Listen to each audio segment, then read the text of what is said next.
Ayu Maheswari tidak pernah menyangka bahwa satu malam bersama lelaki asing akan mengubah seluruh hidupnya. Pagi itu, lelaki tersebut menghilang tanpa meninggalkan jejak. Tidak ada nama lengkap, tidak ada alamat, bahkan tidak ada nomor telepon yang bisa dihubungi. Beberapa minggu kemudian, Ayu menemukan kenyataan yang membuat dunianya seolah runtuh. Ia mengandung anak dari lelaki yang bahkan wajahnya mulai sulit ia ingat. Selama 9 bulan, Ayu menghadapi semuanya seorang diri. Rasa takut, cibiran orang, dan beratnya kehamilan ia tanggung tanpa seorang pun yang bisa dimintai pertanggungjawaban. Namun saat hujan deras melumpuhkan jalanan Semarang, ketuban Ayu tiba-tiba pecah di tengah banjir. Ambulans belum datang, sementara bayinya sudah tidak mau menunggu. Seorang dokter yang kebetulan melintas, berlari menembus kerumunan dan membantu persalinannya di pinggir jalan. Tetapi saat dokter itu melihat wajah Ayu dan mendengar tangisan pertama sang bayi, tubuhnya mendadak membeku. Karena perempuan yang sedang berjuang melahirkan di hadapannya adalah perempuan yang selama berbulan-bulan tidak mampu ia lupakan. Dan ketika Dimas menghitung usia kandungan Ayu, satu kemungkinan membuat darahnya seolah berhenti mengalir. Bayi yang hendak lahir itu mungkin adalah anak kandungnya sendiri. Setiap pagi, sebelum matahari benar-benar naik di atas atap-atap rumah tua di Semarang, Ayu Maheswari sudah membuka pintu kayu toko bunganya. Tempat itu bernama Bunga Terakhir, sebuah usaha kecil yang diwariskan ayahnya di sebuah gang tidak jauh dari kawasan Kota Lama. Di bagian depan, rak-rak bambu dipenuhi bunga melati, sedap malam, krisan putih, mawar, dan daun pandan yang masih segar. Di bagian belakang terdapat meja panjang untuk merangkai karangan duka, lemari pendingin bunga, beberapa gulung kain putih, serta peralatan untuk menata ruang persemayaman. Bagi kebanyakan orang, pekerjaan Ayu terdengar terlalu dekat dengan kematian. Ia bukan petugas yang menangani jenazah, tetapi hampir setiap hari ia berhadapan dengan keluarga yang baru kehilangan seseorang. Ia mengukur ruangan, memilih bunga yang sesuai, memasang kain, mengatur kursi, menyiapkan air minum, dan memastikan suasana perpisahan tetap tenang serta pantas. Ayu terbiasa melihat tangis orang lain, namun hampir tidak pernah membiarkan siapapun melihat tangisnya sendiri. Usianya 27 tahun, tubuhnya tidak terlalu tinggi, rambut hitamnya panjang dan sering diikat sederhana, sementara wajahnya memiliki keteduhan yang membuat orang mudah merasa nyaman. Namun setiap kali seorang lelaki mulai mendekatinya, percakapan mereka sering berhenti setelah lelaki itu mengetahui pekerjaannya. "Jadi setiap hari kamu masuk rumah duka?" tanya seorang pria yang pernah dikenalkan oleh tetangganya. "Tidak selalu, kadang aku hanya mengirim bunga, kadang menata aula, kadang membantu keluarga yang bingung harus mulai dari mana," jawab Ayu. Pria itu tersenyum kaku. 2 hari kemudian, pesan Ayu hanya dibaca tanpa balasan. Hal seperti itu sudah terlalu sering terjadi hingga Ayu tidak lagi terkejut. Ia hanya akan menaruh ponselnya, menyalakan radio tua peninggalan ayahnya, lalu kembali merangkai bunga. Menurutnya, bunga tidak pernah berbohong. Bunga akan mekar jika dirawat dan layu jika diabaikan. Manusia jauh lebih sulit dipahami. Ayah Ayu, Pak Harjono, membangun Bunga Terakhir dari nol.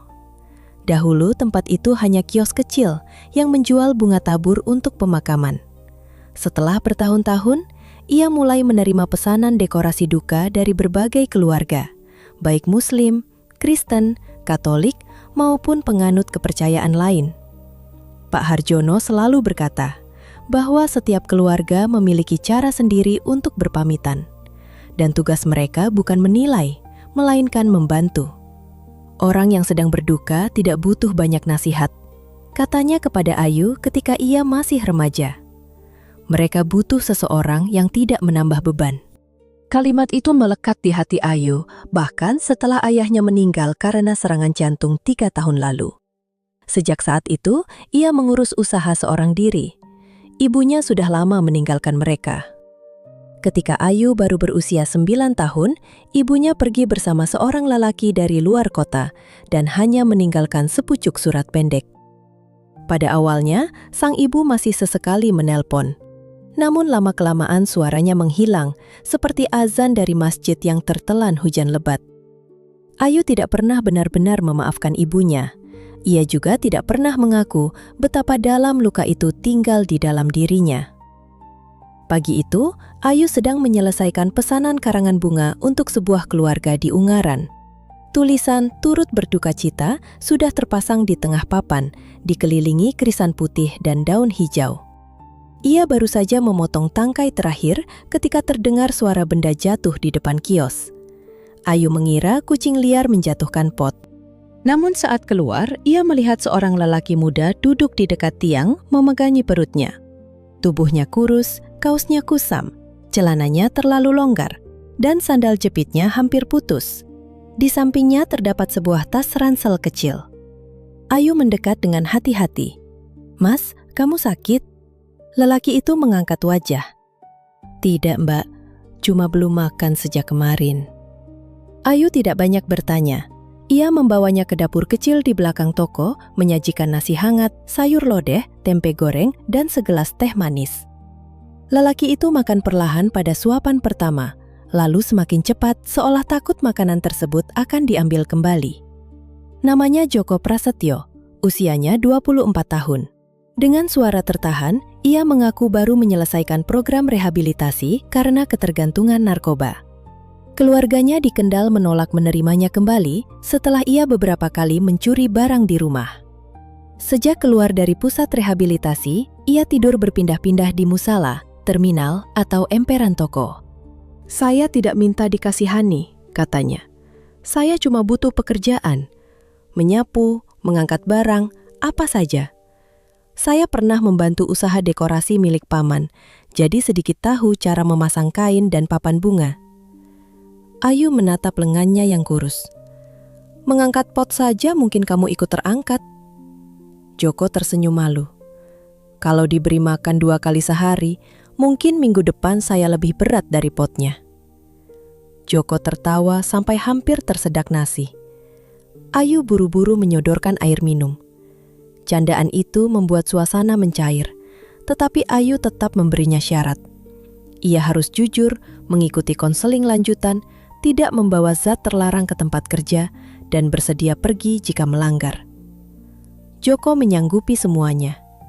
Ayu pun memberinya kesempatan bekerja selama 1 minggu percobaan. Hari pertama, Joko tidak berjalan mulus. Ia salah menaruh pita, menjatuhkan 2 pot bunga, dan hampir memasang papan nama terbalik. Namun ia tidak mengeluh. Ia membersihkan lantai tanpa disuruh, mengangkat barang yang sebenarnya terlalu berat untuk tubuhnya, dan berkali-kali bertanya jika tidak mengerti. Pada sore hari, mereka mengantar dekorasi ke rumah sebuah keluarga Jawa di Banyumanik. Di ruang tamu, kerabat almarhum sedang membaca Yasin. Aroma teh manis, minyak kayu putih, dan bunga sedap malam bercampur di udara. Ayu meminta Joko menurunkan suaranya dan tidak berjalan sembarangan di antara para tamu. Joko mematuhi semua arahan. Bahkan ketika seorang nenek kesulitan membawa kursi plastik, ia cepat-cepat membantu. Ayu melihat itu dari kejauhan dan mulai merasa keputusannya mungkin tidak salah. Selama seminggu berikutnya, Joko datang sebelum pukul 7 setiap pagi. Ia tidur di musala dekat pasar atau terkadang di emperan toko yang sudah tutup. Ketika Ayu mengetahui hal itu, ia merasa tidak tenang. Di belakang toko ada kamar sempit bekas gudang milik ayahnya. Ayu membersihkannya, memasang kasur lipat, lalu mengizinkan Joko tinggal sementara sampai mampu menyewa kamar sendiri. "Ini bukan hadiah," tegas Ayu. "Biaya listrik dan makan dipotong sedikit dari gajimu. Kamu juga tetap harus ikut konseling." Joko mengangguk berkali-kali. Malam itu, untuk pertama kalinya setelah berbulan-bulan, ia tidur di balik pintu yang bisa dikunci. Sejak saat itu, kehidupan di bunga terakhir berubah. Joko mulai menambah suara di tempat yang sebelumnya terlalu sunyi. Ia sering memutar lagu dangdut pelan saat menyapu, terkadang menyanyi dengan nada sumbang, dan selalu punya komentar aneh tentang pesanan bunga. Di balik candanya, Ayu melihat perubahan nyata. Tubuh Joko perlahan berisi karena makan teratur. Ia mulai menabung sedikit demi sedikit. Ayu bahkan membantunya mengurus perpanjangan identitas dan mendaftarkan kursus mengemudi agar kelak bisa kembali memiliki SIM. Suatu sore, ketika mereka sedang merapikan bunga, sahabat Ayu datang. Namanya Rani, seorang perempuan ceria yang bekerja sebagai perancang busana rumahan. Ia mengenakan blus batik modern dan membawa 2 gelas es kopi susu. "Aku pindah ke Bali bulan depan," katanya. Sebuah butik di Denpasar menerima dirinya sebagai perancang tetap. Sabtu malam keluarganya akan mengadakan acara perpisahan di kota lama. Ayu langsung menolak. Ia tidak suka pesta dan masih memiliki 2 pesanan. Namun Rani mengingatkan bahwa mereka sudah bersahabat sejak sekolah dan mungkin tidak akan bertemu selama berbulan-bulan. Setelah dibujuk cukup lama, Ayu akhirnya mengangguk. Rani bersorak dan memeluknya. Pada Sabtu malam, Ayu mengenakan gaun panjang berwarna hijau gelap yang sederhana namun elegan. Ia membiarkan rambutnya terurai dan memakai sedikit riasan. Ketika keluar dari kamar, Joko yang sedang menyusun kardus menatapnya dengan mulut terbuka. Acara perpisahan berlangsung di sebuah restoran yang memiliki halaman terbuka di kawasan kota lama. Lampu-lampu kecil digantung di antara pohon. Musik akustik dimainkan, dan meja dipenuhi nasi bakar, sate ayam, lumpia Semarang, tahu gimbal, serta aneka minuman. Selama 1 jam pertama, Ayu cukup menikmati suasana. Ia bertemu teman lama, mendengarkan cerita Rani tentang Bali, dan ikut bersulang dengan minuman ringan beraroma jeruk. Namun kemudian Rani mulai sibuk menyapa tamu lain, sementara Ayu duduk sendirian di pinggir halaman. Di meja seberang, seorang lelaki tinggi mengenakan kemeja biru tua tampak sedang berbicara dengan seorang teman. Wajahnya tenang, tetapi matanya menunjukkan kelelahan. Sesekali ia menatap kosong ke gelasnya. Ayu tidak tahu bahwa lelaki itu bernama Dimas Mahendra, seorang dokter spesialis kedaruratan yang bekerja di salah satu rumah sakit swasta besar di Semarang. Malam itu, Dimas datang karena dipaksa sahabatnya. Beberapa jam sebelumnya, ia baru menyelesaikan shift panjang dan kehilangan seorang pasien muda akibat kecelakaan lalu lintas. Walaupun ia sudah melakukan semua prosedur yang mungkin, rasa gagal tetap menempel di dadanya. Ketika musik berubah menjadi lebih pelan, beberapa pasangan mulai bergerak ke tengah halaman. Ayu hendak berdiri untuk mencari Rani, ketika seorang pelayan tidak sengaja menyenggol meja. Gelas di depannya hampir jatuh, tetapi tangan Dimas lebih cepat menangkapnya. Dimas duduk dan memperkenalkan diri hanya dengan nama depan. Ayu melakukan hal yang sama. Mereka tidak langsung membicarakan pekerjaan. Mereka berbicara tentang hujan yang semakin sering turun, makanan favorit, jalan-jalan tua di Semarang, dan betapa sulitnya mencari tempat yang benar-benar tenang di kota. Percakapan mereka mengalir dengan mudah, seolah mereka sudah lama saling mengenal. Ayu merasa aneh karena biasanya ia sulit terbuka kepada lelaki baru. Namun Dimas tidak banyak membual. Ia mendengarkan dengan sungguh-sungguh dan tidak mencoba terlihat mengesankan. Hujan mulai turun menjelang tengah malam. Awalnya hanya rintik, lalu berubah menjadi deras. Para tamu berlarian ke bagian dalam restoran. Jalan di luar segera mengilap oleh air. Rani sedang sibuk bersama keluarganya, dan Ayu memutuskan pulang sebelum hujan semakin buruk. Dimas menawarkan mengantarnya, tetapi mobilnya terparkir cukup jauh. Mereka berlari bersama di bawah satu payung pinjaman. Di tengah jalan, sepeda motor melaju melewati genangan dan menyiram sisi pakaian Dimas. Kemejanya basah kuyup. Mereka berjalan menuju bunga terakhir. Ketika Ayu membuka pintu, lampu di dalam berkedip lalu padam. Hanya lampu darurat kecil di dinding yang menyala, membuat bunga-bunga putih di ruangan tampak seperti bayangan lembut. Dimas menarik napas. "Saya bekerja di rumah sakit. Saya sering melihat orang datang dan pergi. Tempat ini tidak menakutkan. Hanya membuat saya ingat bahwa hidup tidak selalu memberi waktu sebanyak yang kita kira." Untuk pertama kalinya malam itu, Ayu memandangnya tanpa dinding pertahanan. Di luar, hujan semakin keras menghantam atap. Di dalam, hanya ada cahaya redup, aroma melati, dan 2 orang yang sama-sama lelah berpura-pura kuat. Ayu belum tahu bahwa malam itu akan mengubah seluruh hidupnya.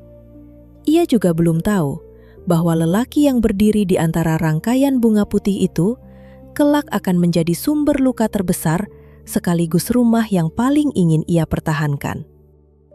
Hujan belum menunjukkan tanda akan reda. Air mengalir dari talang yang bocor, membentuk garis-garis tipis di depan pintu bunga terakhir. Ayu menyalakan 2 lampu darurat tambahan, lalu mengambil handuk bersih dari kamar belakang. "Kamarnya di sana," katanya sambil menunjuk. "Ada kamar mandi kecil. Airnya mungkin agak dingin." Dimas menerima handuk itu. "Terima kasih. Saya hanya perlu membersihkan baju." Ayu mengangguk, tetapi tatapannya sempat tertahan pada wajah lelaki itu. Di bawah cahaya redup, Dimas terlihat berbeda dari ketika mereka berada di restoran. Tidak lagi sekadar lelaki asing yang menarik. Ada kelelahan yang nyata pada bahunya, seolah ia sudah terlalu lama menahan sesuatu. Mereka kembali berbicara. Dimas bercerita sedikit tentang shift yang baru selesai tanpa menyebut identitas pasien. Seorang pemuda mengalami kecelakaan dan tidak berhasil diselamatkan. Dimas tahu secara akal bahwa timnya telah melakukan semua yang mereka bisa, tetapi bagian lain dalam dirinya masih mempertanyakan setiap keputusan. Ayu tidak mengatakan bahwa semuanya akan baik-baik saja. Ia tahu kalimat semacam itu sering terdengar kosong. Ia hanya menuangkan teh dan berkata, "Kadang orang yang ditinggalkan tidak membutuhkan jawaban. Mereka cuma perlu tahu bahwa seseorang sudah berusaha sekuat tenaga." Dimas menatapnya. "Kamu sering menghibur keluarga yang berduka?" "Sering, tapi saya tidak merasa sedang menghibur. Saya cuma membantu mereka melewati beberapa jam yang paling berat." "Kamu lebih kuat daripada yang kamu kira." Ayu tertawa pelan. Kuat itu kadang cuma nama lain dari tidak punya pilihan. Di luar, petir menyambar. Lampu darurat sempat berkedip. Ayu refleks menoleh, sementara Dimas berdiri untuk memeriksa pintu belakang yang terdengar bergetar. Ketika ia kembali, jarak mereka menjadi begitu dekat.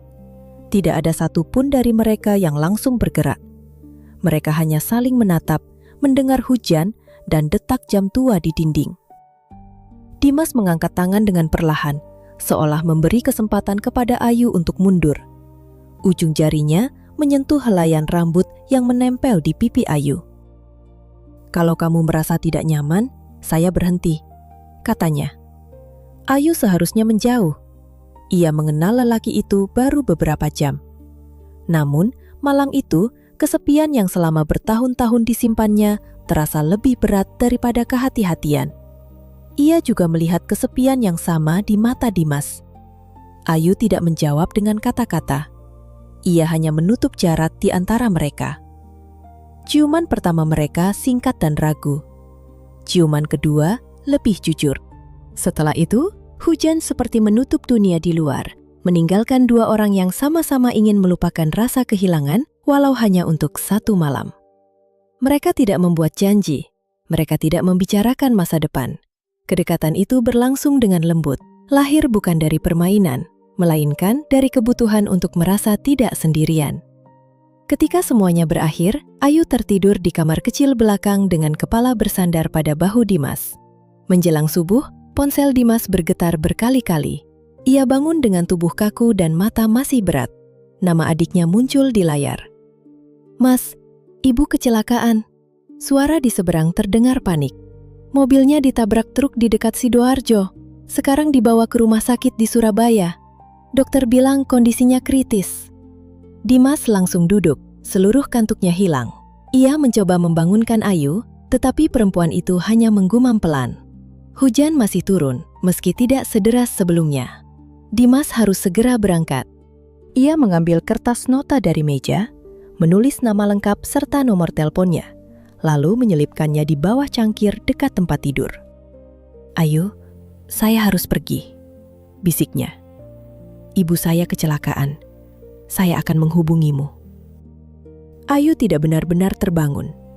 Dimas menatapnya beberapa detik, kemudian pergi dengan perasaan bersalah karena meninggalkan tempat itu tanpa penjelasan langsung. Tidak lama setelah mobilnya melaju, angin kencang mendorong jendela belakang yang tidak tertutup rapat. Air hujan masuk dan menetes ke meja. Kertas yang ditinggalkan Dimas basah. Tinta nomor teleponnya melebar hingga hampir tidak terbaca. Saat Joko tiba pada pagi hari, ia mengira kertas itu sampah dan membuangnya bersama tisu basah. Ayu bangun hampir pukul 9 dengan kepala berdenyut. Kamar di sebelahnya kosong. Tidak ada Dimas, tidak ada pesan yang bisa ia temukan, dan tidak ada satupun penjelasan. Ia duduk lama di tepi kasur sambil berusaha menyusun ingatan. Rasa malu muncul lebih dulu, lalu kecewa, kemudian marah kepada dirinya sendiri. Bodoh, gumamnya. Baru kenal beberapa jam sudah percaya. Hari itu Ayu bekerja seperti biasa. Ia memasang wajah tenang ketika menerima pelanggan, memeriksa pesanan, dan mengantar bunga ke sebuah rumah duka. Namun setiap kali ponselnya berbunyi, ia berharap nama Dimas muncul. Masalahnya, ia bahkan tidak mengetahui nama lengkap lelaki itu. Di Surabaya, Dimas menghadapi hari-hari yang jauh dari mudah. Ibunya mengalami cedera kepala dan harus menjalani operasi.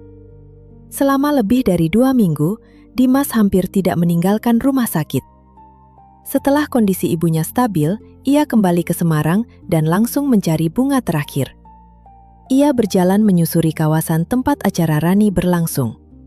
Namun saat malang hujan itu, ia terlalu terburu-buru dan tidak memperhatikan arah dengan baik. Ia hanya ingat gang sempit, papan bunga, serta nama usaha yang dalam ingatannya terdengar seperti bunga perpisahan. Ia mencari melalui internet dan aplikasi peta, tetapi usaha Ayu belum terdaftar.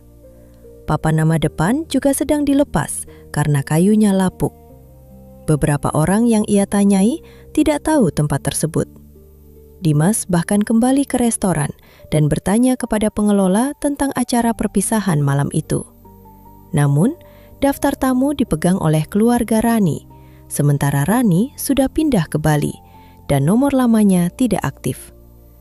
Dimas menitipkan nomor telepon, memasang pertanyaan di kelompok warga Kota Lama, serta mendatangi beberapa toko bunga duka di Semarang. Pencarian itu terputus-putus karena ibunya harus menjalani rehabilitasi panjang di Surabaya. Selama beberapa bulan, Dimas bolak-balik antar kota sambil tetap bekerja. Ia tidak pernah benar-benar berhenti mencari, tetapi tanpa nama lengkap Ayu dan alamat pasti, setiap jejak selalu berakhir buntu. Sementara itu, hidup Ayu kembali ke rutinitas. Ia berusaha meyakinkan diri bahwa malam bersama Dimas hanyalah kesalahan yang tidak perlu diingat. Namun, tubuhnya mulai menunjukkan perubahan. Awalnya ia mudah lelah. Kemudian, aroma sedap malam yang biasanya ia sukai membuatnya mual. Suatu pagi, ketika Joko menggoreng tempe di dapur, Ayu berlari ke kamar mandi dan muntah. Beberapa hari kemudian, ia muntah lagi. Kali ini saat sedang mengikat rangkaian melati. Ia juga menyadari bahwa haidnya terlambat hampir 3 minggu. Ayu membeli alat tes kehamilan di apotik yang jauh dari rumah agar tidak bertemu orang yang dikenal. Ia menyimpannya di tas selama 2 hari karena tidak memiliki keberanian untuk memeriksa. Pada malam ketiga, setelah Joko tidur, Ayu masuk ke kamar mandi. Ia mengikuti petunjuk dengan tangan gemetar. Beberapa menit kemudian, 2 garis muncul dengan jelas. Dunia seperti berhenti bergerak. Ayu duduk di lantai kamar mandi, memeluk lutut. Ia tidak menangis. Justru karena tidak ada air mata, ketakutannya terasa lebih besar. Ia mengingat wajah Dimas, tetapi tidak cukup jelas untuk membantunya mencari. Ia hanya tahu nama depan, profesi yang disebut sekilas, dan kemungkinan bekerja di rumah sakit. Semarang memiliki banyak dokter bernama Dimas. Tanpa nama keluarga, pencarian itu seperti mencari 1 butir beras di dalam lumbung. Keesokan harinya, Ayu memeriksakan diri ke bidan di klinik dekat rumah. Hasilnya sama, usia kandungannya diperkirakan 6 minggu. Apakah suami ikut? Tanya bidan dengan hati-hati. Ayu menelan ludah. Tidak. Bidan tidak mendesak. Ia hanya memberi penjelasan tentang asam folat, pola makan, tanda bahaya, serta jadwal pemeriksaan berikutnya. Di perjalanan pulang, Ayu membeli bubur kacang hijau dari penjual keliling. Ia duduk di bangku dekat taman kecil sambil memandangi anak-anak bermain. Untuk pertama kalinya, ia mencoba membayangkan ada kehidupan kecil di dalam tubuhnya. Rasa takut masih ada. Begitu pula rasa marah kepada Dimas dan kepada dirinya sendiri. Namun di balik semuanya, muncul sesuatu yang lebih tenang, keinginan untuk melindungi. Malam itu, Ayu memberitahu Joko. Ia memperkirakan akan melihat keterkejutan atau penilaian di wajah lelaki itu. Joko memang terdiam lama, tetapi kemudian hanya berkata, "Anak itu tidak melakukan kesalahan apapun, Mbak. Kalau Mbak memilih menjaganya, saya juga akan membantu sebisa saya." Jawaban sederhana itu meruntuhkan pertahanan Ayu. Air matanya akhirnya jatuh. "Saya bahkan tidak tahu cara menemukannya, Jo." Joko duduk di lantai, tidak terlalu dekat. "Kalau begitu kita pikirkan pelan-pelan. Tapi sekarang Mbak jangan merasa sendirian." Ayu menutupi wajah dengan kedua tangan. Selama bertahun-tahun, ia merasa harus mengatasi semuanya sendiri. Malam itu, untuk pertama kalinya, ia membiarkan seseorang melihat betapa takutnya dirinya. Hari-hari berikutnya tidak mudah. Beberapa tetangga mulai berbisik ketika perut Ayu terlihat. Ada yang bertanya kapan ia menikah. Ada yang pura-pura peduli, tetapi matanya penuh rasa ingin tahu. Ayu memilih tidak menjelaskan. Ia tetap bekerja, meski mengurangi pekerjaan berat. Joko mengambil lebih banyak tanggung jawab. Ia mengantar bunga, memasang dekorasi, dan belajar berbicara dengan pelanggan. Ketika Ayu mual, Joko membuatkan wedang jahe. Ketika Ayu tidak nafsu makan, ia membeli rujak buah tanpa terlalu banyak cabai. Rani menelepon dari Bali dan menangis ketika mendengar kabar itu.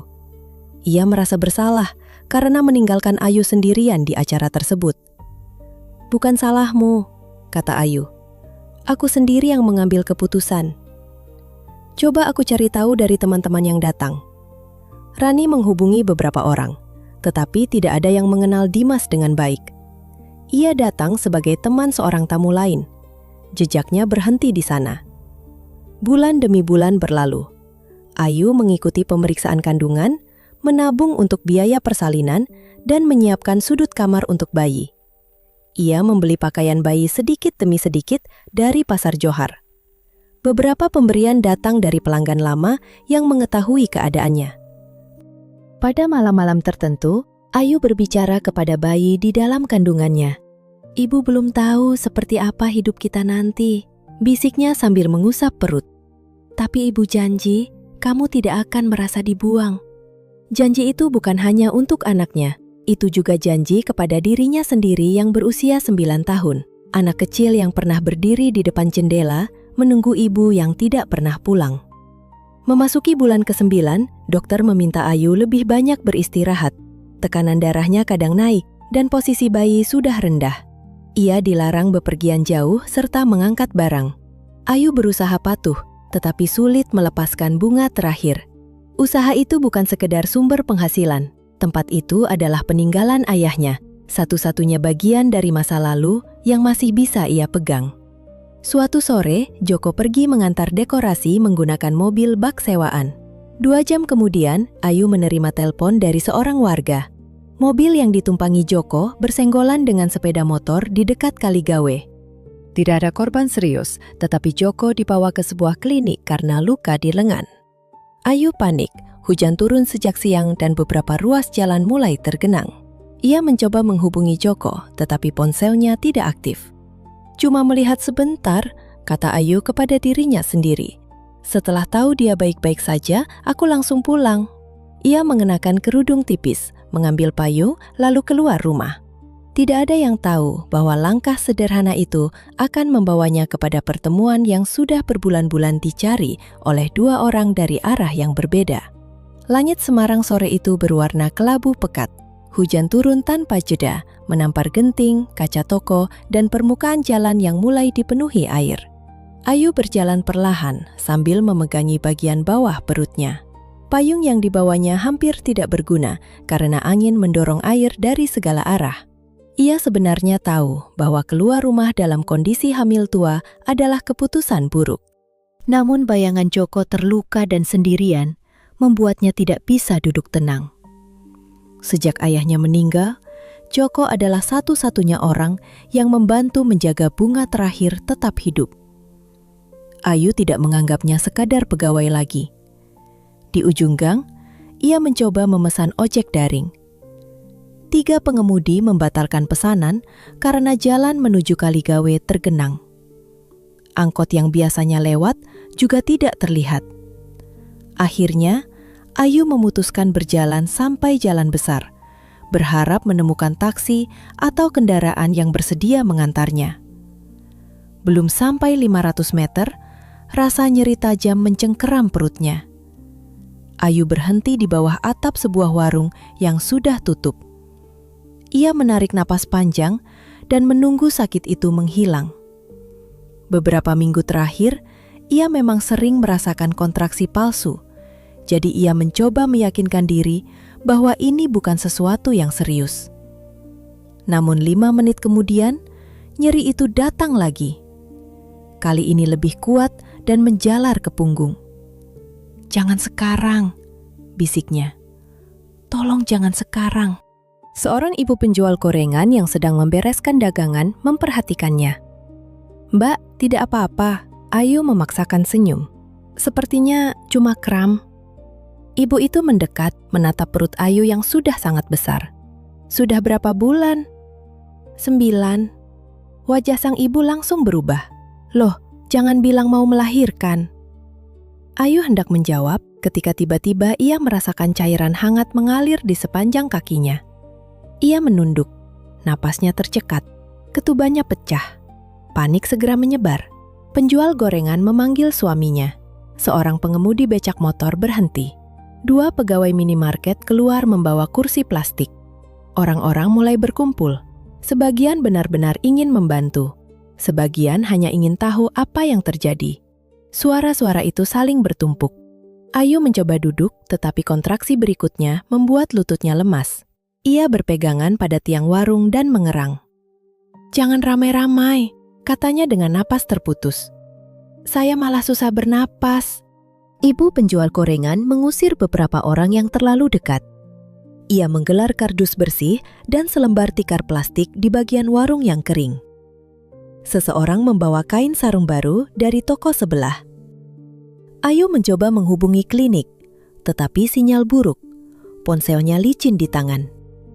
Saat akhirnya tersambung, petugas mengatakan ambulans sedang menuju lokasi, namun terhambat genangan dan kemacetan.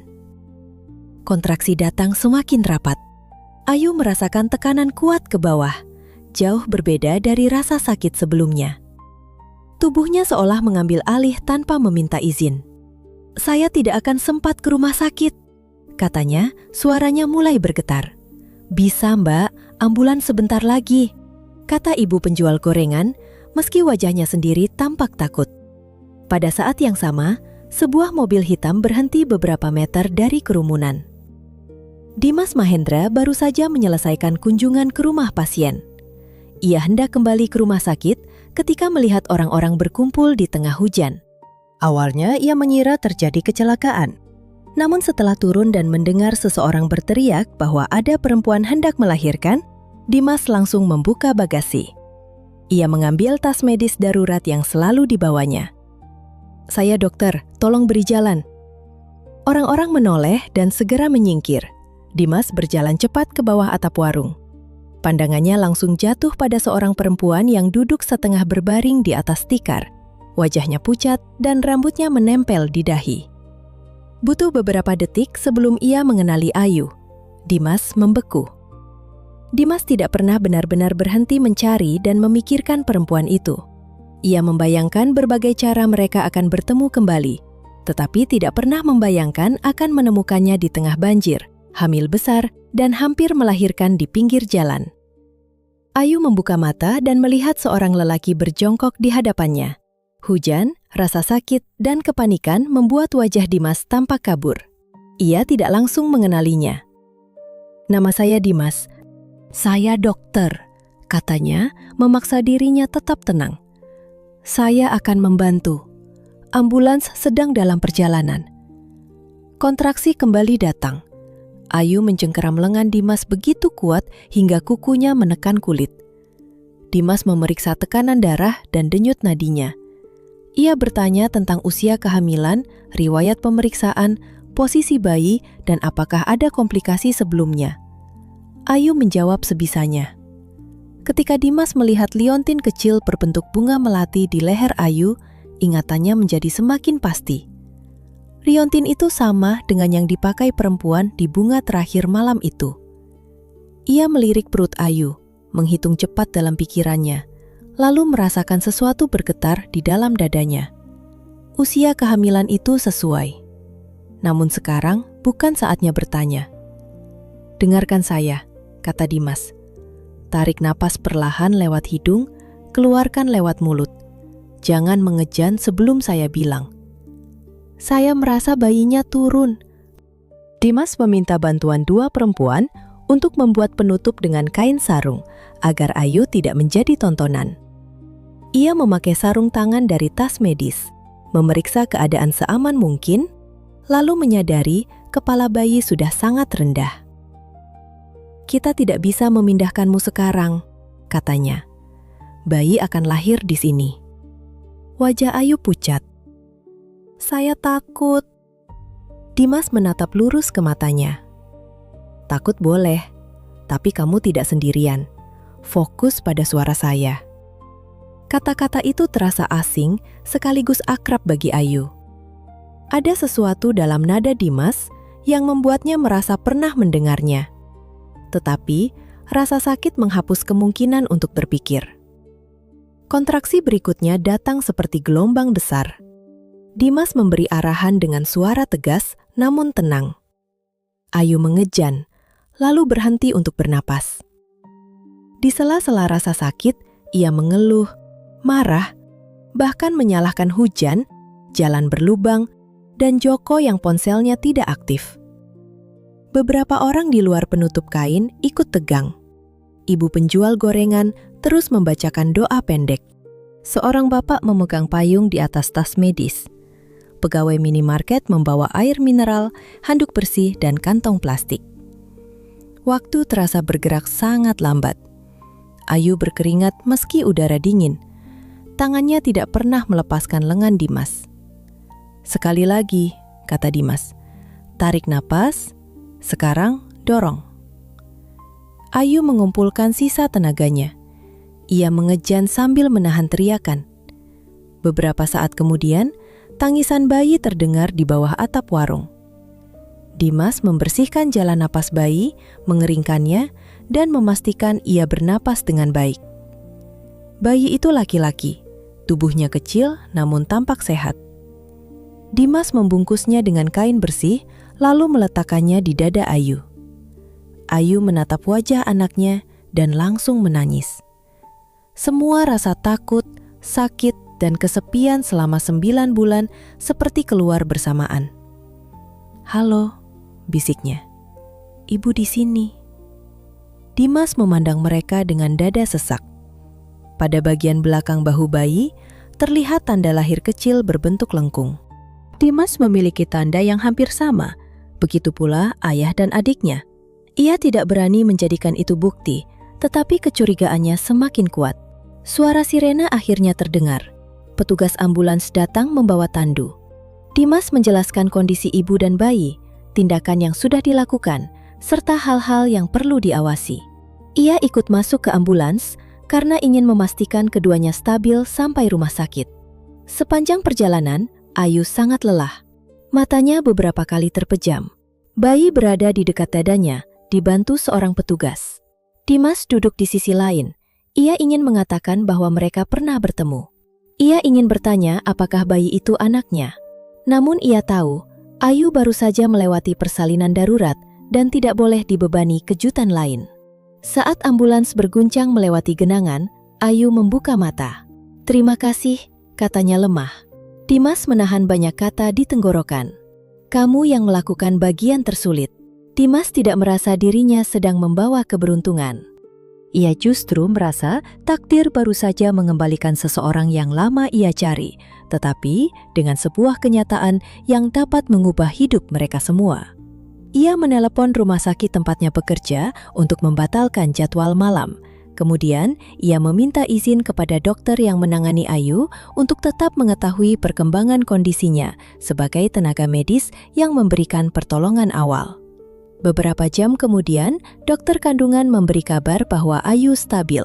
Bayinya juga sehat, hanya perlu dipantau karena lahir di luar fasilitas kesehatan. Dimas mengembuskan napas panjang. Ia duduk di kursi lorong dan menutupi wajah dengan kedua tangan. Di saku bajunya, ponsel bergetar. Pesan dari adiknya masuk, menanyakan kapan ia akan menjenguk ibu mereka lagi. Dimas menjawab singkat bahwa ia akan menjelaskan nanti. Pikirannya kembali kepada malam di bunga terakhir. Ia ingat kertas yang ditinggalkannya, pencarian yang gagal, dan rasa bersalah yang tidak pernah benar-benar hilang. Kini ia tahu, Ayu tidak menghilang. Perempuan itu hidup beberapa kilometer darinya, menjalani kehamilan seorang diri, mungkin sambil menganggap Dimas sengaja meninggalkannya. Kesadaran itu membuat dadanya terasa berat. Keesokan paginya, Ayu terbangun di kamar perawatan. Cahaya pucat masuk dari jendela. Di samping tempat tidur, sebuah boks transparan berisi bayi kecil yang tidur dengan tangan mengepal. Joko duduk di kursi dekat pintu dengan lengan diperban. Joko langsung bangun. Mbak, kamu tidak apa-apa? Cuma luka sedikit. Mbak malah melahirkan di jalan gara-gara mau mencari saya. Ayu memejamkan mata. Jangan membuat saya tambah kesal. Joko mendekat dan melihat bayi itu dengan mata berkaca-kaca. Laki-laki. Ayu mengangguk. Laki-laki. Namanya siapa? Ayu belum memikirkan nama secara matang. Selama kehamilan, ia memanggil bayi itu kecil. Namun ketika mengingat hujan, jalan, dan begitu banyak orang asing yang membantu, sebuah nama muncul di benaknya. Raffi, katanya. Raffi Maheswari. Bagus. Ayu menatap anaknya. Artinya tinggi dan mulia. Saya ingin dia tumbuh lebih tinggi daripada semua luka yang membawanya ke dunia. Joko mengangguk, lalu mengusap matanya diam-diam. Menjelang siang, seorang perawat masuk membawa obat. Setelah memeriksa infus, ia berkata, Dokter Dimas beberapa kali menanyakan kondisi ibu dan bayi. Ayu menoleh. Dokter yang menolong saya? Iya, beliau masih di rumah sakit. Ayu kembali merasakan keakraban aneh saat mendengar nama itu. Tidak lama kemudian, terdengar ketukan di pintu. Dimas masuk dengan jas putih bersih, rambut rapi, dan wajah yang kini jauh lebih jelas daripada saat hujan. Begitu tatapan mereka bertemu, Ayu membeku. Potongan-potongan ingatan muncul. Halaman restoran, payung sempit, bunga putih dalam cahaya darurat. Suara seorang lelaki yang berkata bahwa hidup tidak selalu memberi waktu sebanyak yang kita kira. Dimas menutup pintu perlahan. Ayu, katanya. Cara ia menyebut namanya menghilangkan sisa keraguan. Wajah Ayu berubah. Tangannya mencengkeram selimut. Kamu, bisiknya. Dimas berdiri beberapa langkah dari tempat tidur. Ya, saya orang yang kamu temui malam itu. Ayu menatapnya dengan campuran keterkejutan, kemarahan, dan rasa tidak percaya. Kemudian matanya berpindah kepada bayi yang tidur di sampingnya. Dimas mengikuti arah tatapan itu. Tidak ada lagi hujan yang menyembunyikan mereka. Tidak ada musik, tidak ada kegelapan, dan tidak ada alasan untuk melarikan diri dari pertanyaan yang sudah menunggu selama 9 bulan. Apakah Raffi anak saya? Tanya Dimas dengan suara nyaris berbisik. Pertanyaan Dimas menggantung di antara mereka. Ayu tidak langsung menjawab. Ia menatap wajah lelaki itu, lalu menoleh kepada Raffi yang tidur tenang di dalam boks. bayi itu tidak tahu bahwa dua orang dewasa di sampingnya sedang berusaha memahami sebuah masa lalu yang berubah menjadi tanggung jawab seumur hidup. "Keluar," kata Ayu akhirnya. Dimas terdiam. "Ayu, saya hanya ingin tahu." "Saya bilang keluar." Nada suara Ayu tidak keras, tetapi cukup tegas untuk membuat Dimas menghentikan langkah. Joko berdiri dari kursinya, bingung harus berada di pihak siapa. Dimas mengangkat kedua tangan, menunjukkan bahwa ia tidak ingin memaksa. "Baik, saya keluar. Tapi saya tidak akan menghilang lagi." Kalimat itu justru menyalakan kemarahan Ayu. "Tidak akan menghilang lagi?" Ia menatap Dimas tajam. "Kamu bahkan tidak tahu seperti apa 9 bulan terakhir bagi saya. Kamu tidak ada ketika saya muntah setiap pagi. Kamu tidak ada ketika orang-orang bertanya, siapa ayah anak saya. Kamu tidak ada saat saya takut tidak mampu membayar persalinan. Sekarang kamu datang setelah semuanya selesai dan bertanya apakah bayi ini anakmu." Dimas menerima setiap kata tanpa membela diri. "Saya memang salah, karena pergi tanpa memastikan kamu menerima pesan saya," katanya. "Tapi saya tidak pergi untuk meninggalkanmu. Ibu saya kecelakaan malam itu. Saya mencoba membangunkanmu, menulis nomor telepon, lalu berangkat ke Surabaya." Ayu tertawa pendek tanpa kegembiraan. "Tentu, selalu ada alasan yang terdengar baik setelah semuanya terlambat. Saya kembali mencarimu." "Di mana?" "Di sekitar kota lama, di restoran, di aplikasi peta. Saya tidak tahu nama lengkapmu dan salah mengingat nama tempat ini." Ayu menggeleng. "Kamu dokter, kamu terbiasa menyelamatkan orang, tapi satu perempuan saja tidak bisa kamu cari." Dimas menunduk. Kalimat itu menyakitkan karena sebagian benar. Ia memang berusaha, tetapi usahanya berhenti terlalu cepat ketika hidup kembali sibuk. Ia tidak bisa menyalahkan keadaan sepenuhnya. "Saya seharusnya berusaha lebih keras," katanya. "Saya akui itu." Ayu tidak menyangka Dimas akan mengaku tanpa mencari pembenaran. Namun pengakuan itu belum cukup untuk menyembuhkan luka. "Sekarang keluar, saya perlu istirahat." Dimas mengangguk. Sebelum pergi, ia memandang Raffi sekali lagi. Wajahnya menunjukkan kerinduan yang baru lahir, tetapi ia tidak menyentuh bayi itu tanpa izin. Setelah pintu tertutup, Ayu menahan napas panjang. Air matanya jatuh. Joko mendekat, tetapi Ayu menggeleng. "Saya tidak mau dibujuk." "Saya tidak mau membujuk, Mbak." "Kalau dia memang ayahnya, saya tidak tahu harus bagaimana." Joko duduk kembali. "Tidak perlu putuskan hari ini." Keesokan harinya, Dimas datang bersama seorang dokter kandungan yang menangani Ayu dan seorang petugas administrasi rumah sakit. Ia tidak masuk sebelum mendapat izin. "Saya ingin melakukan semuanya dengan benar," katanya. "Kalau kamu setuju, kita bisa menjalani tes paternitas melalui laboratorium resmi setelah prosedur dan persetujuan lengkap. Saya tidak akan mengambil sampel tanpa sepengetahuanmu." Ayu menatapnya curiga. "Kalau hasilnya cocok, kamu mau apa?"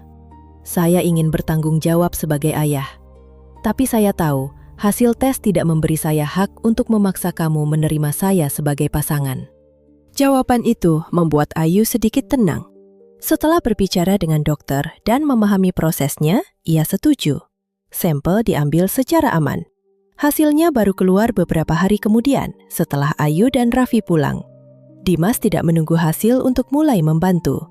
Ia memastikan biaya tambahan akibat persalinan darurat ditanggung, tetapi ia melakukannya melalui administrasi dan memberitahu Ayu secara terbuka.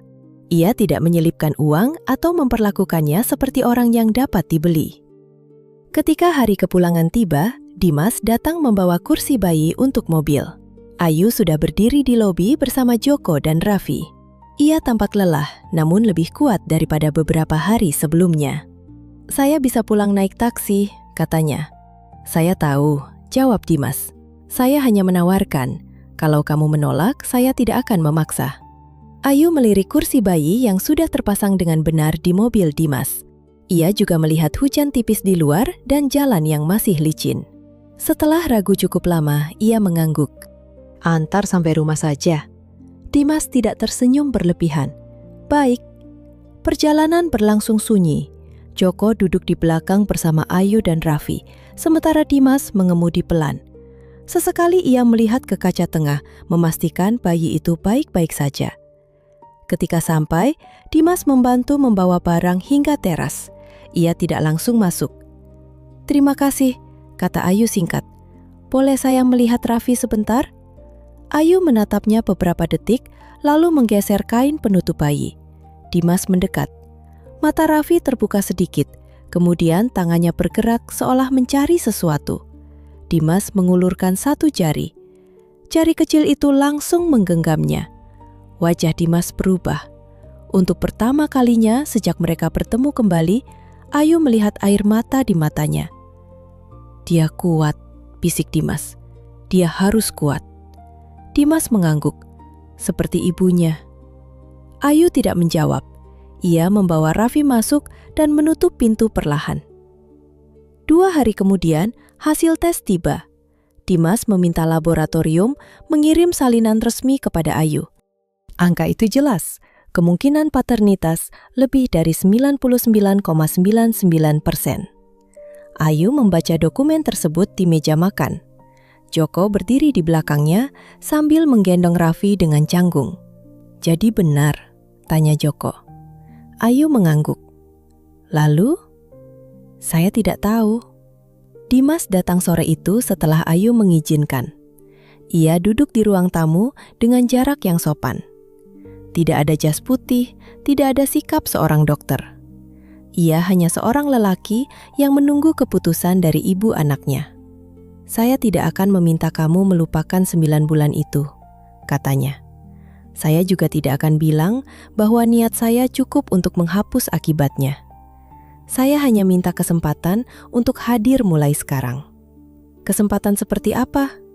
"Melihat Raffi, membantu biaya dan kebutuhan yang memang menjadi tanggung jawab saya. Menemani pemeriksaan, belajar merawatnya. Semua dengan aturan yang kamu tentukan." Ayu menatapnya lama. "Kamu tidak akan membawa dia tanpa izin?" "Tidak.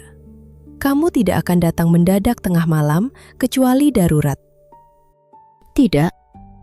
Kamu tidak akan memakai keluarga atau pekerjaanmu untuk menekan saya." "Tidak akan. Dan jangan pernah berjanji kepada Raffi kalau kamu belum yakin bisa menepatinya." Dimas menelan ludah. "Saya setuju." Ayu menarik napas. "Kamu boleh datang 3 kali seminggu. Untuk sekarang." Wajah Dimas melembut. "Terima kasih. Jangan salah paham. Saya memberi kesempatan kepada ayah Raffi, bukan kepada lelaki yang meninggalkan saya." "Saya mengerti." Hari-hari berikutnya berjalan canggung. Dimas datang membawa popok, susu khusus untuk ibu menyusui, buah, dan perlengkapan bayi.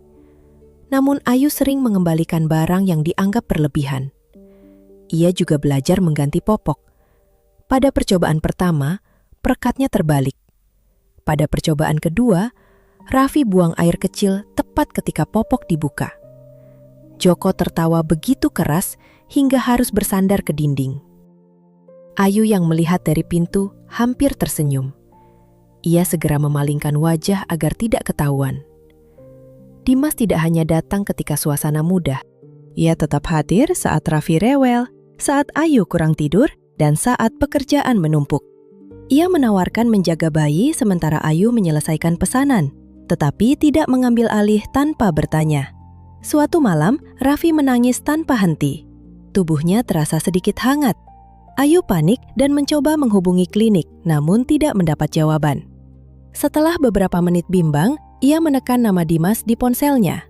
Dimas mengangkat pada dering pertama. "Ayu, Raffi demam. Suhu berapa?" 38/1. "Apakah dia menyusu? Napasnya cepat? Ada ruam?" Ayu menjawab pertanyaan dengan suara gemetar. "Saya berangkat sekarang.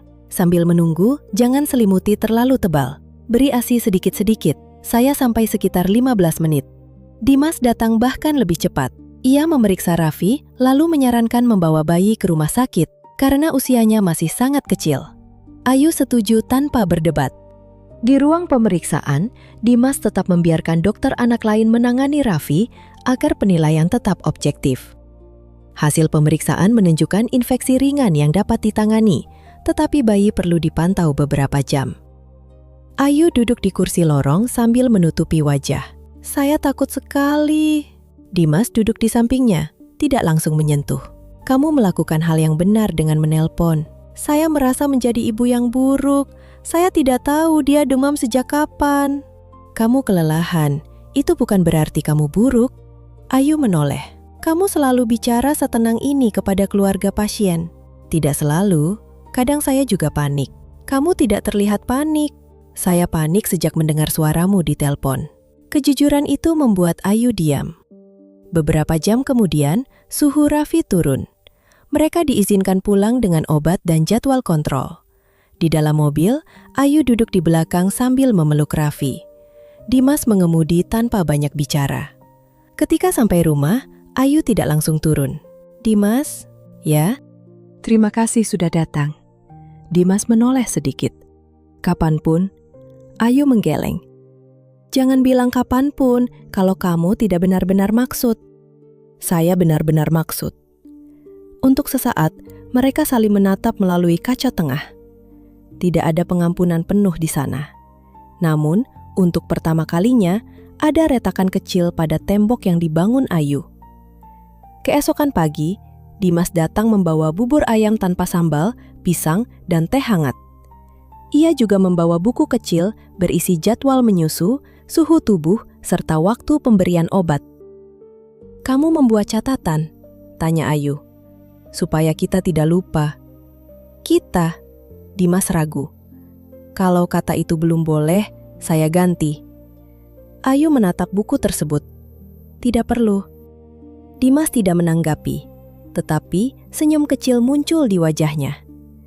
Minggu-minggu berikutnya, keberadaan Dimas mulai menjadi bagian dari ritme rumah. Ia tidak selalu datang tepat waktu karena pekerjaannya di rumah sakit, tetapi setiap keterlambatan disertai kabar. Jika tidak bisa hadir, ia tidak membuat alasan palsu. Ayu memperhatikan semuanya. Ia belum percaya sepenuhnya, namun ia mulai melihat perbedaan antara lelaki yang pandai meminta maaf dan lelaki yang benar-benar mengubah perilakunya. Suatu sore, saat Dimas menggendong Raffi di teras, hasil cucian bayi bergoyang di tiup angin. Ayu berdiri di ambang pintu dan memandang keduanya. Dimas menyanyikan lagu Nina Bobo Jawa yang diajarkan ibunya. Suaranya tidak terlalu bagus, tetapi Raffi menatapnya tenang. Ayu merasakan sesuatu menghangat di dadanya. Ia segera mengingatkan diri bahwa rasa hangat bukan berarti luka sudah hilang. Namun untuk pertama kalinya, ia membayangkan kemungkinan bahwa Raffi mungkin tidak harus tumbuh hanya dengan satu orang tua. Malamnya, sebuah panggilan masuk dari nomor tidak dikenal. Seorang lelaki menawarkan pekerjaan pemasangan dekorasi besar untuk acara peringatan kematian di Ambarawa. Nilainya cukup besar, tetapi waktunya bertepatan dengan jadwal pemeriksaan Raffi. Ayu hampir menolak. Dimas yang mendengar percakapan itu berkata, "Ambil pekerjaannya, saya bisa menemani Raffi kontrol kalau kamu mengizinkan." Ayu menatapnya. Itu akan menjadi pertama kalinya Dimas membawa Raffi tanpa dirinya. Keraguan memenuhi wajahnya. Dimas tidak mendesak. Pikirkan dulu. Ayu melihat Raffi yang tertidur di pelukan ayahnya. Lalu ia memandang Dimas, mencari tanda bahwa lelaki itu akan mengecewakannya. Baik, katanya pelan. Tapi Joko ikut. Dimas mengangguk. Tentu. Keputusan kecil itu terasa lebih besar daripada yang mereka ucapkan. Bagi Dimas, itu adalah kepercayaan pertama yang benar-benar diberikan Ayu. Bagi Ayu, itu adalah langkah pertama untuk menerima bahwa menjaga seseorang tidak selalu berarti harus melakukannya sendirian. Keputusan Ayu membiarkan Dimas membawa Raffi ke pemeriksaan menjadi awal dari perubahan yang tidak langsung mereka sadari. Pagi itu, Dimas datang lebih awal dengan kemeja sederhana dan tas bayi yang disusun begitu rapi hingga Joko menggeleng. Mereka berangkat. Selama 1 jam pertama, Ayu memeriksa ponselnya hampir setiap 5 menit. Dimas menepati janji. Ia mengirim foto Raffi di ruang tunggu, memberi kabar tentang berat badan dan hasil pemeriksaan, lalu menelpon sebelum pulang. Saat mereka tiba, Raffi tertidur pulas di kursi bayi. Dimas menyerahkan buku kesehatan kepada Ayu. Dokter bilang perkembangannya baik, beratnya naik, imunisasi berikutnya bulan depan. Ayu membaca catatan itu lalu menatap Dimas. Terima kasih. Tidak perlu berterima kasih untuk hal yang memang menjadi tugas saya. Kalimat itu sederhana, tetapi Ayu mengingatnya sepanjang hari. Selama ini ia terbiasa menganggap bantuan sebagai utang yang suatu saat akan ditagih. Dimas tidak pernah membuatnya merasa demikian. Hari-hari berikutnya dipenuhi rutinitas baru. Dimas menyesuaikan jadwal kerjanya agar memiliki 1 hari penuh setiap minggu bersama Raffi. Ia belajar memandikan bayi, mensterilkan botol, dan menenangkan tangis. Kadang ia masih melakukan kesalahan. Pernah ia memasang baju bayi terbalik dan baru sadar setelah Joko tertawa. Namun ia tidak malu belajar. Ia juga mulai mengenal pekerjaan Ayu lebih dalam. Pada suatu hari, pesanan dekorasi mendadak datang dari keluarga yang baru kehilangan seorang nenek. Joko sedang mengikuti pelatihan mengemudi, sementara Ayu harus menjaga Raffi. Dimas datang setelah shift malam. Wajahnya jelas lelah. Tetapi ketika melihat Ayu kewalahan, ia menggulung lengan ke meja. Apa yang bisa saya bantu? Kamu baru pulang kerja. Saya masih bisa berdiri. Ayu menunjuk tumpukan daun dan pita. Pisahkan kerisan putih dari yang mulai layu. Jangan buang, tangkainya terlalu pendek. Dimas mengangguk serius, seolah menerima instruksi medis. Hasilnya tidak sempurna, tetapi ia bekerja sampai semua rangkaian selesai. Setelah itu, ia tertidur di kursi dengan gunting pita masih di tangan. Ayu menutupi tubuhnya dengan kain tipis. Ia berdiri beberapa saat, memandang wajah Dimas yang tertidur. Lelaki itu tidak lagi tampak seperti orang asing dari sebuah malam hujan. Ia mulai menjadi bagian dari rumah, walaupun Ayu belum berani menyebutnya demikian. Perubahan juga terjadi pada Joko. Dengan bantuan Ayu dan Dimas, ia menyelesaikan kursus mengemudi, memperbarui SIM, dan mengikuti konseling lanjutan di pusat rehabilitasi. Dimas mengenalkannya kepada sebuah komunitas yang membantu mantan pengguna zat membangun keterampilan kerja. Beberapa bulan berlalu. Tubuh Joko menjadi lebih sehat. Ia mampu mengurus pesanan sendiri dan mulai dipercaya pelanggan. Ayu bahkan memberinya kunci utama bunga terakhir. Namun masa lalu tidak hilang hanya karena seseorang ingin melupakannya. Suatu malam, seorang lelaki bernama Anton datang ke toko. Ia adalah teman lama Joko saat masih menggunakan narkoba. Wajahnya kurus, matanya gelisah, dan cara bicaranya terlalu cepat. Anton tertawa mengejek. Ia menyebut utang lama Joko dan mengancam akan membuat masalah jika tidak dibayar. Joko terlihat panik. Ia mengaku pernah berjanji membantu menjual barang terlarang sebelum masuk rehabilitasi, tetapi tidak pernah melakukannya. Anton sekarang menggunakan cerita itu untuk menekan. Ayu ingin mengusir Anton, tetapi Dimas yang baru datang meminta mereka tidak bertindak gegabah. Ia menghubungi pihak komunitas dan seorang petugas kepolisian yang dikenal melalui program rehabilitasi rumah sakit. Anton akhirnya pergi setelah mengetahui ancamannya dicatat. Malam itu, Joko duduk di lantai gudang, wajahnya pucat. Saya hampir ikut dia, katanya. Bukan karena mau pakai lagi, saya cuma takut dia menyakiti Mbak. Ayu duduk di depannya. Kalau kamu ikut, kamu justru memberi dia kuasa. Saya malu. Setelah semua yang Mbak lakukan, masa lalu saya masih datang membawa masalah.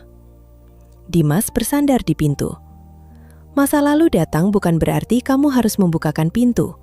Besok kita selesaikan secara hukum dan lewat pendampingmu. Joko mengusap wajah. Kalau saya gagal lagi? Ayu menjawab sebelum Dimas. Kalau kamu jatuh, kami bantu berdiri. Tapi kamu harus jujur sebelum jatuh, bukan sesudahnya. Mata Joko memerah. Ia mengangguk. Kejadian itu membuat hubungan mereka bertiga semakin erat. Ayu melihat bagaimana Dimas tidak hanya peduli kepada Raffi, tetapi juga kepada orang-orang yang penting baginya. Dimas tidak memandang Joko sebagai bekas pecandu yang patut dicurigai. Ia memperlakukannya sebagai seseorang yang sedang berusaha memperbaiki hidup. Pada akhir bulan, persoalan Anton ditangani pihak berwenang. Joko juga dibantu menyusun rencana keamanan serta pendampingan. Ia tidak kambuh. Bagi Ayu, itu terasa seperti kemenangan kecil yang sangat besar. Hubungannya dengan Dimas pun terus berubah. Mereka mulai makan malam bersama setelah Raffi tidur. Kadang Dimas membawa nasi ayam Semarang, kadang Ayu memasak sayur lodeh dan ikan bandeng presto. Mereka berbicara tentang pekerjaan, masa kecil, dan keluarga. Dimas bercerita bahwa ayahnya meninggal ketika ia masih kuliah. Sejak itu, ibunya menjadi pusat keluarganya. Kecelakaan malam itu membuatnya takut kehilangan satu-satunya orang tua yang tersisa. "Saya tidak berniat meninggalkanmu," katanya suatu malam. "Tapi sekarang saya mengerti bahwa bagi orang yang ditinggalkan, niat tidak mengubah kesunyian yang harus dijalani." Ayu memandang mangkuknya. "Saya membenci kamu selama berbulan-bulan. Kamu berhak. Saya membayangkan kamu tertawa bersama perempuan lain, sementara saya muntah setiap pagi." Dimas tersenyum pahit. "Saat itu saya tidur di kursi rumah sakit dan lupa kapan terakhir mandi." Ayu hampir tertawa, tetapi matanya justru berkaca-kaca. "Kenapa kamu tidak mencari lebih lama?" Dimas diam cukup lama sebelum menjawab. "Karena setelah beberapa minggu gagal, saya mulai takut. Takut kamu memang tidak ingin ditemukan. Takut malam itu hanya penting bagi saya. Lalu pekerjaan menjadi alasan yang mudah untuk berhenti mencoba. Itu kelemahan saya, bukan keadaan." Ayu menghargai kejujuran itu lebih daripada alasan sempurna. Malam-malam seperti itu perlahan mengurangi jarak. Namun Ayu masih membatasi kedekatan mereka. Ia belum siap menerima Dimas sebagai pasangan. Setiap kali perasaan mulai tumbuh, ingatan tentang 9 bulan sendirian kembali muncul. Dimas tidak mendesak. Ia hadir tanpa menuntut kepastian. Suatu sore, Ayu pulang dari pasar bunga dan menemukan Dimas tertidur di kamar sambil memeluk Raffi. Ponsel berada di tangannya, masih menampilkan catatan medis. Raffi tidur di dada ayahnya dengan mulut sedikit terbuka. Beberapa minggu kemudian, Ayu mengizinkan Dimas membawa Raffi mengunjungi neneknya di Surabaya. Ayu ikut karena belum siap berpisah terlalu jauh. Ibu Dimas, Bu Ratna, menyambut mereka dengan tangis bahagia. Ia tidak menyalahkan Ayu atau bertanya mengapa mereka belum menikah. Ia justru meminta maaf karena kecelakaannya ikut menjadi awal kesalahpahaman. "Bukan salah ibu," kata Ayu. Bu Ratna menggenggam tangannya. "Tetap saja, Nak. Dimas cerita semuanya. Saya tahu dia punya banyak kekurangan. Jangan terima dia hanya karena Raffi. Terima hanya kalau suatu hari kamu benar-benar percaya." Nasihat itu mengejutkan Ayu. Ia merasa dihormati, bukan ditekan. Mereka tinggal 2 malam. Di halaman rumah, Bu Ratna mengadakan selamatan kecil untuk mensyukuri kesehatan Raffi. Tetangga membawa nasi tumpeng, urap, ayam ingkung, dan jenang merah putih. Doa dibacakan sederhana. Ayu melihat Dimas menggendong anak mereka sambil berbicara dengan para kerabat. Pemandangan itu membuatnya membayangkan keluarga yang mungkin mereka miliki. Bayangan tersebut tidak lagi terasa menakutkan. Setelah kembali ke Semarang, Ayu mulai memberi ruang lebih besar. Ia meminta pendapat Dimas tentang kebutuhan Raffi, mengabari jika pergi jauh, dan sesekali menunggu kepulangannya untuk makan malam. Pada suatu malam, setelah Raffi tertidur, mereka duduk di teras. Udara membawa aroma tanah basah. Dimas memegang secangkir teh. sementara Ayu memandangi lampu jalan. "Saya sudah memaafkanmu," kata Ayu tiba-tiba. Dimas menoleh cepat. "Tapi memaafkan bukan berarti semuanya langsung seperti tidak pernah terjadi. Saya tahu, kamu boleh menjadi ayah Raffi sepenuhnya. Saya tidak akan membatasi waktu kalian selama kamu tetap memberi kabar." Dimas menunduk, menghela napas panjang. "Terima kasih." Ayu melanjutkan sebelum keberaniannya hilang. "Tentang kita, saya belum tahu." Dimas menatapnya dengan lembut. "Saya tidak hanya ingin menjadi ayah Raffi. Saya juga ingin membangun hidup denganmu. Tapi saya bisa menunggu sampai kamu yakin." "Bagaimana kalau saya tidak pernah yakin?" "Saya tetap akan menjadi ayah yang hadir." Jawaban itu membuat hati Ayu bergetar. Ia tidak tahu kapan tepatnya kemarahan berubah menjadi kepercayaan dan kapan kepercayaan mulai menyerupai cinta. Perubahan itu datang seperti musim hujan di Jawa, perlahan, lalu tiba-tiba seluruh tanah sudah basah. Beberapa hari kemudian, ketika Ayu sedang menyusun bunga di depan kios, sebuah mobil tua berhenti. Seorang perempuan berusia sekitar 60 tahun turun bersama dua anak. Anak laki-laki itu mungkin berusia 11 tahun, sementara anak perempuan di sampingnya sekitar 7 tahun. Keduanya membawa tas kecil dan terlihat kelelahan. Perempuan tua itu bertanya, "Apakah ini tempat Ayu Maheswari?" Ayu meletakkan gunting. "Saya Ayu." Anak perempuan itu langsung mencengkeram tangan kakaknya. Perempuan tersebut menarik napas berat. "Nama saya Bu Sulastri. Saya tetangga ibu kamu di Banjarnegara." Tubuh Ayu menegang saat mendengar kata ibu. "Ada apa?" Bu Sulastri menatap kedua anak di sampingnya, lalu kembali kepada Ayu. "Terjadi longsor setelah hujan besar. Rumah ibu kamu tertimbun. Ibu kamu dan suaminya tidak selamat." Suara di sekitar Ayu seperti menghilang. "Ibu saya?" tanyanya meski sudah mendengar jelas. Bu Sulastri mengangguk dengan mata basah. "Dua anak ini selamat karena sedang menginap di rumah saya. Mereka adikmu." Anak laki-laki itu menunduk. Anak perempuan mulai menangis tanpa suara. Ayu memandang mereka. Di wajah kedua anak itu, ia melihat bentuk mata ibunya. Luka lama yang selama ini terkubur tiba-tiba terbuka kembali. "Kenapa dibawa ke sini?" tanya Ayu. "Tidak ada keluarga lain yang bisa menerima. Alamatmu ditemukan di buku milik ibumu." Dimas yang baru keluar dari kamar belakang sambil menggendong Raffi berhenti ketika melihat keadaan itu. Anak laki-laki tersebut melangkah maju dengan ragu. "Kak Ayu, nama saya Bintang. Ini adik saya, Lala." Ayu tidak menjawab. Bintang menggenggam tali tasnya. "Kami tidak punya tempat lain." Kalimat itu seharusnya membangkitkan iba. Namun yang muncul dalam hati Ayu justru suara anak kecil dalam dirinya yang bertanya mengapa ibunya bisa membesarkan dua anak lain sementara meninggalkan dirinya. Ia mundur satu langkah. "Tidak," katanya. Semua orang terdiam. Ayu menatap Bintang dan Lala dengan mata penuh air. "Saya tidak bisa menerima kalian." Lala mulai terisak. Bintang langsung merangkul adiknya. Dimas tidak bergerak mendekat. Ia tahu yang berdiri di hadapannya bukan hanya Ayu dewasa, melainkan juga anak 9 tahun yang pernah menunggu ibunya pulang. Ayu berbalik dan masuk ke dalam rumah. Pintu kamar tertutup keras. Di luar, Bintang tetap berdiri sambil memeluk Lala. Dimas memandang dua anak itu, lalu ke arah kamar Ayu. Ia menyadari bahwa ujian terbesar keluarga mereka bukan lagi tentang apakah Ayu dapat memaafkan dirinya. Kini Ayu harus memutuskan apakah ia akan membiarkan luka masa lalu menentukan siapa yang pantas mendapat tempat di rumahnya.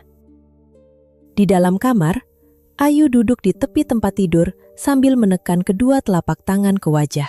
Ia tidak tahu apakah dirinya sedang berduka atas kematian ibu yang hampir tidak dikenalnya lagi, marah karena perempuan itu pergi tanpa pernah meminta maaf, atau takut pada dua anak yang kini berdiri di luar rumahnya.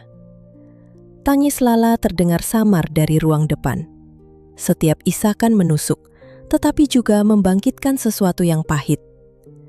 Ayu kembali melihat dirinya pada usia 9 tahun. Ia duduk di teras rumah lama bersama tas sekolah, menunggu ibunya pulang. Malam turun, lampu jalan menyala, dan Pak Harjono akhirnya duduk di sampingnya sambil berkata bahwa ibunya mungkin tidak akan kembali dalam waktu dekat. Selama bertahun-tahun, Ayu meyakinkan diri bahwa ia sudah melewati semuanya. Ternyata, luka itu hanya bersembunyi di tempat yang tidak tersentuh. Ayu berdiri.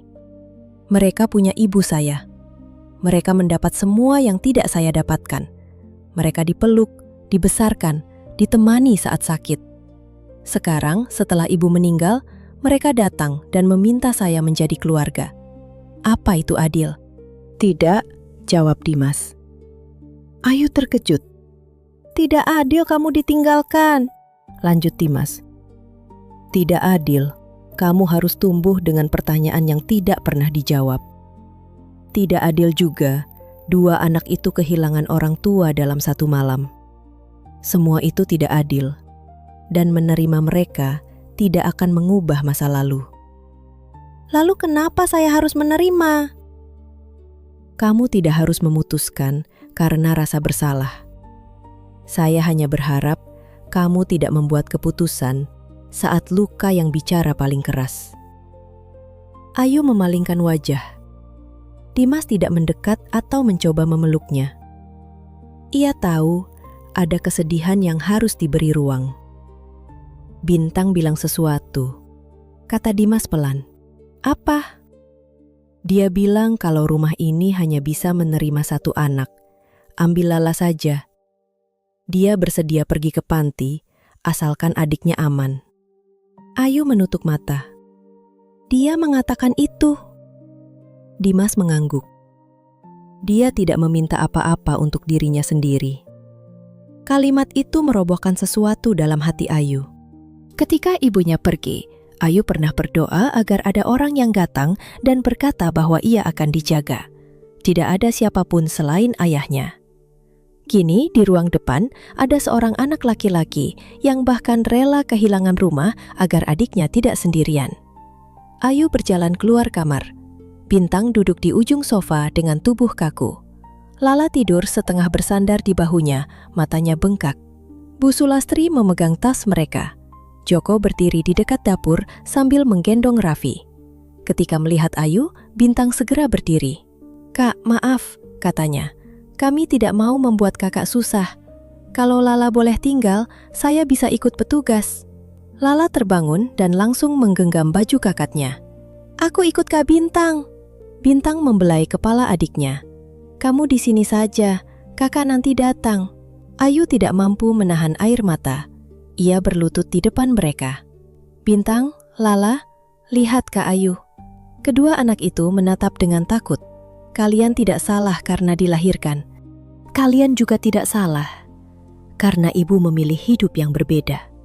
Suara Ayu bergetar. Kakak marah kepada ibu, bukan kepada kalian. Tapi tadi kakak mencampur semuanya. Bintang menggigit bibir, berusaha tidak menangis. Ayu mengulurkan tangan. Malam ini kalian tinggal di sini. Kalian tidak akan dipisahkan dan tidak ada yang akan dibawa ke panti malam ini. Besok, setelah kita semua lebih tenang, kakak akan bicara dengan Bu Sulastri dan petugas sosial tentang apa yang terbaik. Lala langsung memeluk leher Ayu. Bintang berdiri diam beberapa detik sebelum ikut merangkul mereka. Tangis ketiganya bercampur di ruang depan. Ayu belum berani menjanjikan masa depan, tetapi untuk malam itu, ia memilih membuka pintu. Joko mengusap mata dengan bahunya. Bu Sulastri mengucap syukur. Dimas berdiri di pintu kamar dan tidak mengatakan apa-apa. Senyum kecil di wajahnya cukup menunjukkan bahwa ia bangga kepada Ayu. Keesokan paginya, setelah hampir tidak tidur, Ayu menemukan Bintang sedang membagi sepotong roti menjadi 2 dan memberikan bagian lebih besar kepada Lala. Pemandangan itu mengingatkannya pada ayahnya yang selalu mengambil lauk paling sedikit agar Ayu kenyang. Saat petugas sosial datang, Ayu akhirnya mengatakan bahwa ia bersedia menjadi pengasuh sementara bagi keduanya selama proses keluarga dan hukum diperiksa. Keputusan itu bukan karena semua lukanya mendadak sembuh, melainkan karena ia tidak ingin dua anak lain tumbuh dengan perasaan dibuang. Bu Sulastri menyerahkan sebuah tas berisi akta, pakaian, foto keluarga, dan barang pribadi Ibu Ayu yang berhasil diselamatkan. Ayu belum sanggup membukanya dan menyimpan tas itu di lemari. Hari-hari pertama tidak mudah. Rumah Ayu hanya memiliki 2 kamar kecil. Bintang tidur bersama Joko di kamar belakang, sementara Lala tidur di kasur tambahan di kamar Ayu. Mereka sering terbangun karena mimpi buruk. Lala menangis mencari ibunya. Bintang berusaha terlihat kuat, tetapi beberapa kali Ayu menemukannya duduk sendirian di teras. Ayu juga harus berhadapan dengan perasaannya sendiri. Setiap kali Lala bercerita tentang masakan ibu mereka, rasa cemburu lama muncul. Ketika Bintang menyebut bagaimana ibunya menunggu mereka pulang sekolah, Ayu merasa seperti mendengar kehidupan yang seharusnya menjadi miliknya. Namun ia belajar tidak menumpahkan luka kepada anak-anak. Suatu malam, ketika Ayu akhirnya membuka tas yang dibawa Bu Sulastri, Lala menunjuk sebuah buku kecil milik almarhumah ibu mereka. Di dalamnya terdapat foto Ayu saat masih kecil yang sudah menguning. Di bawah foto tertulis nama lengkap Ayu dan alamat bunga terakhir. "Ibu sering lihat foto ini," kata Lala. "Kadang ibu menangis." Ayu memegang buku itu dengan tangan gemetar. Beberapa surat yang tidak pernah dikirim berisi rasa bersalah dan keinginan ibunya untuk menemuinya. Kepergian itu tetap tidak dapat dibenarkan, tetapi Ayu akhirnya tahu bahwa dirinya tidak pernah benar-benar dilupakan. Ia menangis semalaman. Dimas duduk di sampingnya tanpa memberi nasihat. Ia hanya memegang tangannya ketika Ayu sendiri yang meraihnya. Beberapa hari kemudian, Ayu pergi ke Banjarnegara bersama Dimas, Bintang, dan Lala. Di depan makam yang tanahnya masih merah, ia tidak mampu mengucapkan kata maaf dengan mudah. Ia hanya meletakkan melati, membaca Al-Fatihah, lalu berbisik bahwa luka masa lalu tidak dapat dihapus. Tetapi ia akan menjaga anak-anak yang ditinggalkan. Itu bukan pengampunan yang sempurna, melainkan langkah pertama untuk berhenti membawa kemarahan ke generasi berikutnya. Setelah urusan pemakaman dan dokumen selesai, Bintang dan Lala resmi berada dalam pengasuhan sementara Ayu, dengan proses hukum yang didampingi lembaga sosial. Dimas membantu mencari sekolah baru dan memastikan keduanya mendapat dukungan psikologis untuk menghadapi kehilangan. Rumah kecil itu semakin sempit dan ramai. Pagi hari dipenuhi suara anak-anak, tangis Raffi, dan keluhan Joko karena kamar mandi selalu penuh. Anehnya, Ayu mulai menyukai keramaian itu. Pada suatu minggu pagi, mereka mengadakan selamatan sederhana. Ayu memasak nasi kuning, ayam suwir, telur balado yang tidak terlalu pedas, mie goreng, dan perkedel. Tetangga datang membawa kue lapis serta pisang. Mereka berdoa untuk almarhumah Ibu Ayu, suaminya, dan keselamatan keluarga yang tersisa. Malam itu, setelah semua anak tidur, Dimas mengajak Ayu ke halaman belakang bunga terakhir. Ia tidak menyiapkan dekorasi mewah. Hanya ada lampu kecil, 2 cangkir teh melati, dan sebuah rangkaian bunga buatan Ayu sendiri yang disimpan Dimas sejak pesanan pertamanya bersama mereka. "Ayo," katanya, "saya tidak ingin meminta jawaban karena kamu merasa berutang. Saya juga tidak ingin menikah hanya untuk memperbaiki penilaian orang. Saya ingin menikahimu karena saya mencintai cara kamu menjaga orang, bahkan ketika hati kamu sendiri terluka. Saya ingin membesarkan Raffi bersama kamu. Saya ingin membantu Bintang dan Lala tumbuh tanpa merasa mereka tamu. Saya ingin berada di rumah yang berisik ini pada hari baik dan hari buruk." Dimas mengeluarkan sebuah cincin sederhana. Saya tidak bisa menjanjikan hidup tanpa masalah. Saya hanya bisa berjanji tidak akan pergi ketika masalah datang.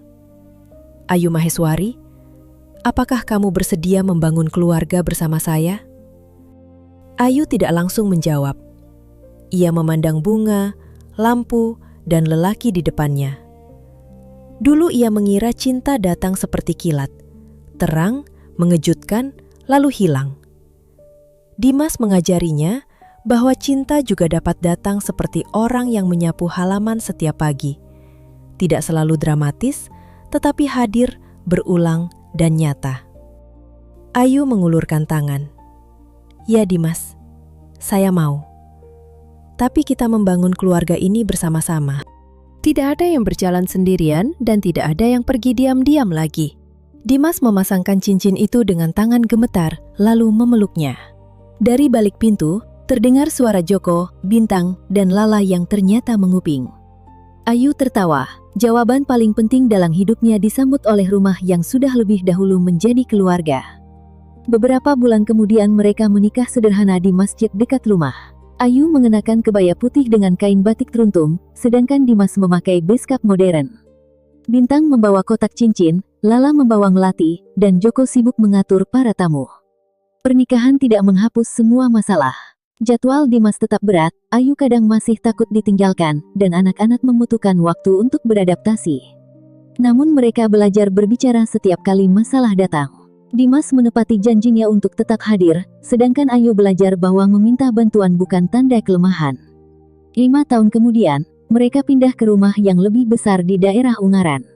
Udara di sana lebih sejuk, dan halaman cukup luas untuk anak-anak bermain. Bintang sudah masuk sekolah menengah, Lala menjadi anak yang gemar membaca, dan Raffi tumbuh sebagai bocah cerewet yang suka menggambar bunga di semua buku. Ayu melahirkan seorang anak perempuan yang mereka beri nama Kirana. Kali ini, Dimas berada di sampingnya sejak pemeriksaan pertama sampai persalinan. Ketika Kirana lahir, Ayu menangis bukan karena takut, melainkan karena akhirnya merasakan bagaimana menjalani kehamilan tanpa kesepian. Bunga terakhir berkembang dan dikelola Joko sebagai manajer operasional. Ia memberi kesempatan kerja kepada orang-orang yang selesai menjalani rehabilitasi, sementara Ayu memperluas layanan agar keluarga berduka mendapat bantuan praktis dan pendampingan yang layak. Pada ulang tahun Raffi yang ke-6, keluarga itu pergi ke pantai Bandengan di Jepara. Anak-anak berlari di pasir, Bu Ratna mengawasi Kirana, dan Joko sibuk membeli kelapa muda untuk semua orang. Ayu duduk di dekat air. Dimas datang dan duduk di sampingnya. Ombak menyentuh kaki mereka saat langit berubah jingga. Ayu mengingat malam hujan, pesan yang hilang, persalinan di jalan, kemarahan, pengampunan, dan seorang lelaki yang terus memilih kembali. Saya dulu percaya orang selalu pergi, kata Ayu. Dimas menatapnya. Sekarang saya tahu ada orang yang tinggal, tapi tinggal juga sebuah pilihan yang harus dibuat setiap hari. Dimas mencium punggung tangannya. Kalau begitu, saya memilih lagi hari ini. Ayu menyandarkan kepala di bahunya. Ketika matahari tenggelam, anak-anak berlari memanggil Ayu dan Dimas untuk berfoto. Mereka berdiri bersama, pakaian terkena pasir, rambut berantakan karena angin, dan wajah penuh tawa. Tidak ada keluarga yang benar-benar tanpa retak. Namun, seperti gerabah yang diperbaiki dengan ketekunan, retakan tidak selalu membuatnya tak berguna. Kadang retakan justru menunjukkan bahwa sesuatu pernah pecah, lalu dipilih untuk dirawat daripada dibuang. Di tengah suara ombak dan tawa anak-anak, Ayu memahami satu hal yang selama ini dicari hatinya. Rumah bukan sekadar tempat seseorang dilahirkan. Rumah adalah tempat orang-orang memilih untuk saling menjaga, bahkan setelah mengetahui seluruh luka satu sama lain. Dan untuk pertama kalinya dalam hidupnya, Ayu tidak lagi takut seseorang akan pergi ketika pagi datang.